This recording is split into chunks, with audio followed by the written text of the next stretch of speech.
اللہ چاہتے ہیں میرا محبوب بندہ، میری عبادت کرنے والا بندہ بھی ایسا ہی بن جائے،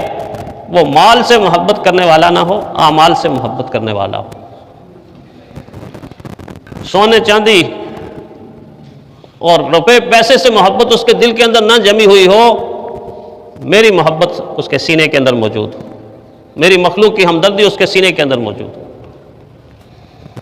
چنانچہ امی عائشہ صدیقہ رضی اللہ تعالی عنہا جو حضور صلی اللہ علیہ وسلم کی عبادات کی نشاندہی کرتی ہیں روزے کے حوالے سے، ویسے تو بہت حوالوں سے نشاندہی کی، لیکن روزے کے حوالے سے جو میری اور آپ کی اماں، ساری امت کی ماں امی عائشہ صدیقہ رضی اللہ تعالی عنہا حضور کی عبادات کی نشاندہی کرتی ہیں، ان کی عبادات میں سے ایک عبادت کی نشاندہی بڑے عجیب انداز سے کرتی ہیں، بڑی عجیب انداز سے کرتی ہیں، اور وہ نشاندہی کیا ہے؟ فرمایا کہ پیارے پیغمبر صلی اللہ علیہ وسلم تو ماہ مبارک میں، رمضان المبارک میں اعمال کی حد تک چلے جاتے تھے، آخری انتہا تک چلے جاتے، اچھے اعمال، خیر والے اعمال، ظاہر نبی کرتا ہی اچھے اعمال ہے، خیر والے،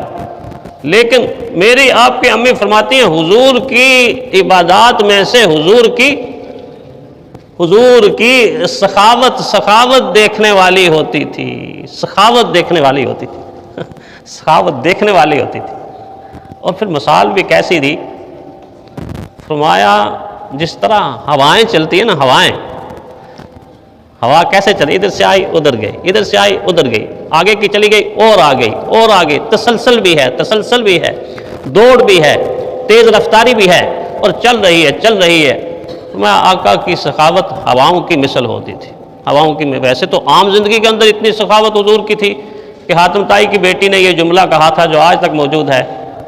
کہ ساری کی ساری دنیا میرے والد کی سخاوت کی تعریف کرتی ہیں،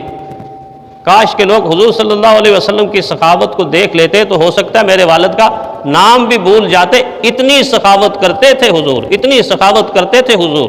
اسی لیے تو 63 سالہ زندگی میں ایک سال بھی حضور صلی اللہ علیہ وسلم پر زکوٰۃ فرض نہیں ہوئی۔ آپ علماء سے بات سنتے ہیں، اللہ کے حضور ایسے نماز پڑھتے تھے، ایسے رکوع کرتے تھے، ایسے روزہ رکھتے تھے، ایسے انہوں نے حج کیا ہے، ایسے انہوں نے عمرہ کیا ہے۔ کبھی کسی عالم نے یہ تقریر آپ کو سنائی ہے کہ حضور صلی اللہ علیہ وسلم نے زکوٰۃ ایسے دی ہے؟ بنی نہیں تو کہاں سے دیں گے؟ وہ تو ہر روز یہی جملہ کہا تھا حاتم طائی کی بیٹی نے کہ میرے والد گرامی اللہ کے مال کو لٹاتے تھے، اللہ کی مخلوق پر لٹاتے تھے، اللہ کی مخلوق پر سارا دن لٹاتے، جب شام ہوتی تھی تو کچھ گھر میں بچا ہوا مال نظر آتا، اب باقی ہے، لیکن آمنہ کے لال جب لٹاتے تھے، اور اگر شام کو 1-2 درہم بھی بچ جاتے تو حضور کو نیند نہیں آتی تھی، بے قرار ہو کے اٹھ کے پہلے وہ خرچ کرتے تھے۔ یہ سخاوت کا عالم ہے، رسول اللہ صلی اللہ علیہ وسلم کی سخاوت کا یہ عالم۔ روزہ دار کو اس عبادت پہ لگایا، یہ کیسا روزے دار ہوگا جس کے ہاتھ میں سخاوت نہیں، جس کا دل دریا نہیں، ایسا بخیل روزے دار اللہ کو پسند نہیں ہے، ایسا بخیل روزے دار اللہ کو پسند نہیں۔ عام طور پر 3 مالی عبادات کو رمضان میں جمع کیا، ایک تو میں اور آپ کر دیتے ہیں اجر کے لیے کہ جی رمضان میں عبادت کا چونکہ اجر بڑھ جاتا ہے تو اس لیے ہم زکوٰۃ رمضان میں دیں تاکہ اجر زیادہ مل جائے، اور کوئی مہینہ بھی ہم متعین کر سکتے ہیں، لیکن رمضان عام طور پہ ہم اس لیے کرتے ہیں کہ جو کہ اس میں اعمال کا اجر بڑھ جاتا ہے تو ہمیں اجر زیادہ، اچھی بات ہے، بری بات نہیں ہے۔ مالی عبادت جمع ہو گئی اس میں۔ اس مالی عبادت کے بعد اللہ نے 2 عبادات اور جمع کی ہیں جو مالی عبادات ہیں۔ کون سی؟ فَمَنْ كَانَ مِنْكُمْ مَرِيضًا أَوْ عَلَى سَفَرٍ فَعِدَّةٌ مِّنْ أَيَّامٍ أُخَرَ وَعَلَى الَّذِينَ يُطِيقُونَهُ فِدْيَةٌ طَعَامُ مِسْكِينٍ۔ مریض آدمی ہے، بوڑھا آدمی ہے، ضعیف آدمی ہے، کمزور آدمی ہے، سکت نہیں رکھتا کہ روزہ رکھے، اللہ رحمت سخاوت کرو، فدیہ ادا کرو، فدیہ مالی عبادت، فدیہ ادا کرو، پابند کر دیا، ٹھیک ہے نہیں روزہ رکھتے، کوئی جبر نہیں ہے، کوئی سختی نہیں ہے، نہیں رکھ سکتے، فدیۃ طعام مسکین، مسکین کو کھانا کھلاؤ، مالی عبادت۔ اور جو ہم تندرست ہیں، روزہ رکھتے ہیں، فرمایا روزے کی زکوٰۃ مالی زکوٰۃ بنتی ہے جس کو میں اور آپ فطرانہ کہتے ہیں، فطرانہ کہتے ہیں۔ تمہاری عید نہیں ہونی چاہیے، اس حال کے اندر کہ تم نے روزوں کے اندر سخاوت ہی نہیں کی، فطرانہ ہی نہیں ادا کیا، اس سے پہلے رمضان میں مالی عبادت کرو، یہ سخاوت ہے۔ اور اتنی آیات، 200 آیات میں اللہ تعالیٰ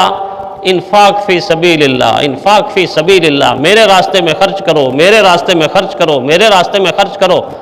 اللہ کو پتا تھا 1-2 دفعہ کہوں گا تو یہ سنی انسنی کر دیں گے، 200 مرتبہ کہنے کے باوجود بھی حالت اللہ خود بتا رہے ہیں، مجھے پتا ہے تم کیا ہو۔ وَتَأْكُلُونَ التُّرَاثَ أَكْلًا لَمًّا وَتُحِبُّونَ الْمَالَ حُبًّا جَمًّا۔ لوگ تو ایسے ہیں کہ وراثت کے مال کو سمیٹ کے کھا رہے ہوتے ہیں، مال کی محبت اتنے سینے کے اندر جمی ہوتی ہے،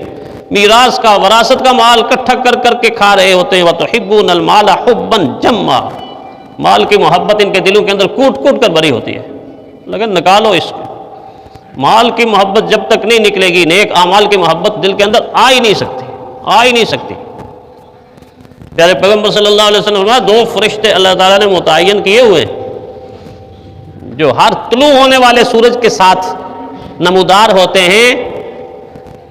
اور ہر انسان کو یہ صدا دیتے ہیں، یہ آواز دیتے ہیں۔ کاش کہ انسان اس آواز کو، اس صدا کو سنے۔ فطرت کی آواز کو چونکہ انسان سنتا نہیں ہے، خاموشی کی آواز کو انسان سنتا نہیں ہے، ہم تو شور کی آواز کو سننے کے عادی ہیں۔ اللہ کو پتا تھا یہ نہیں سنیں گے تو حضور کی زبانی سنا دی ہے ان کی آواز کہ سن لو وہ فرشتے کیا کہتے ہیں۔ ایک فرشتہ کہتا ہے ہر انسان کو مخاطب کر کے، اے اللہ کے بندے، وہ تھوڑا سا مال جو تیری ضروریات کو کفایت کرتا ہے، تیری ضروریات پوری ہو جاتی ہیں، اس زیادہ مال سے کہیں بہتر ہے جو مال تمہیں اللہ کی یاد سے غافل کر دیتا ہے۔ جو مال تجھے اللہ کی یاد سے غافل کر دیتا ہے اربوں خربوں، اس سے وہ تھوڑا سا مال جو تیری ضروریات کو پورا کرتا ہے وہ بہت بہتر ہے۔ اور دوسرا فرشتہ یہ کہتا ہے، اے اللہ، خرچ کرنے والے انسان کے مال میں اضافہ کر دے، اور جو مٹھی کو بند کرتا ہے اس کے مال کو تباہ و برباد کرتے تلف کر دے۔ اب دعا فرشتے کی ہے جو معصوم ہے، اللہ قبول نہیں کرتے ہوں گے۔ خرچ کرنے والے کے مال میں اضافہ کر دے، اور تباہ جو خرچ نہیں کرتا، مٹھی بند کرتا ہے، کنجوس ہے، بخیل ہے، اس کے مال کو تباہ و برباد کر دے۔ کہتے ہیں کنجوس مالدار انسان تھا پرانے زمانے میں، تو بحری جہاز مال سے بھرا ہوا، اس کا بھرا ہوا سمندر کے کنارے، وہ اس نیت سے کھڑا ہے کہ ابھی آئے گا میرا مال، کروڑوں کا مال ہے، اربوں خربوں کا مال جب آتے ہیں بحری جہاز، اس کے دیکھتے ہی دیکھتے چند فرلانگ پر، چند میلوں پر موجوں نے اپنا کام دکھایا اور اچھلنے لگی، اور پھر سمندر کی موجیں ہیں، آپ کو پتہ ہے کہ جب اچھلتی ہیں، ہلچل مچاتی ہیں تو انسان کا دل دہل جاتا ہے۔ سمندر جب ابھرتا ہے، اللہ کی مخلوق ہے، اللہ نے اس کو روب عطا کیا ہوا، ڈاما ڈول اس کا جہاز ہونے لگا، اس کی آنکھوں کے سامنے ڈوبنے لگا، اور وہ سمندر کے کنارے کھڑے ہو کر،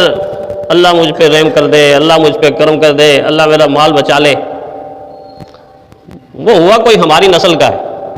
ہماری نسل کا کوئی ہوا ہے کہ ہم بھی دن پورا اپنی دکان کے اوپر ڈنڈیاں مارتے ہیں، 2 نمبر مال بھی بیچتے ہیں، مہنگا کر کے بھی بیچتے ہیں، غریب کا خون بھی نچوڑتے ہیں، چوک کے اوپر کھڑے ہو کے رشوت بھی لیتے ہیں، اداروں کے اندر بیٹھ کے سود بھی لیتے ہیں، ساری کی ساری مخلوق کا خون چوس کے اور رشوتیں لے کے اور لوگوں کو لوٹ کے پہلی رمضان کو تراویح میں آ کے کہتے ہیں اللہ تعالیٰ معاف کر دے، اللہ تعالیٰ معاف کر دے، اللہ بخش دے۔ ہے کوئی بات کرنے والی؟ ہے کوئی بات کرنے والی؟ زیادتیاں اللہ کی مخلوق سے کریں، ظلم اللہ کی مخلوق سے کریں، لوٹ مار اللہ کی مخلوق سے کریں، بددیانتی اللہ کی مخلوق سے کریں، اور معافی مسئلے پر آ کے اللہ سے مانگیں۔ اللہ کے حبیب نے تو فرمایا تم اللہ کی مخلوق پر رحم کرو گے تب اللہ تم پر رحم کرے گا۔ ارحموا من فی الارض یرحمکم من فی السماء، تم زمین والوں پر رحم کرو گے تو تب آسمان والا آپ پر رحم کرے گا نا۔ یہ کیسا نظام ہے کہ سارے کا سارا نظام بگاڑ کے اور آخر میں آ کے ہم سجدہ ریز ہو کے اللہ سے کہیں کہ اللہ معاف کر دے، جن سے زیادتیاں کی ہوئی ہیں جب تک ان سے معاف نہیں کروائیں گے اللہ کیسے معاف کرے؟ تو اس لیے میں نے کہا کہ ہماری نسل کا ہوا، ہماری سوچ کا ہوا، کنارے پر کھڑا ہو کے وہ بخیل انسان دعا کر رہا ہے اللہ اس جہاز کو بچا لے، میرا تو سارا سرمایہ ہی ڈوب رہا ہے، ساری پونجی ڈوب رہی ہے۔ تو قریب کھڑے ہونے والے ایک انسان نے کہا کہ اللہ تعالیٰ اس کے مال کو ڈوبنے سے بچاتے ہیں جو اللہ کی مخلوق کو ڈوبنے کے وقت سہارا دیتا ہے۔ جو دوسروں کا سہارا بنتا ہے اللہ اس کا سہارا بنتے. تو نے جوڑ جوڑ کے خون نچوڑ کے یہ اکٹھا کیا ہے. اب اس جہاز کو اللہ تعالیٰ کبھی نہیں بچائیں گے. تجھے 1000 سال کی زندگی مل جائے تب بھی نہیں بچائیں گے. مانگتے تو بوڑھا ہو جائے تب بھی نہیں بچائیں گے.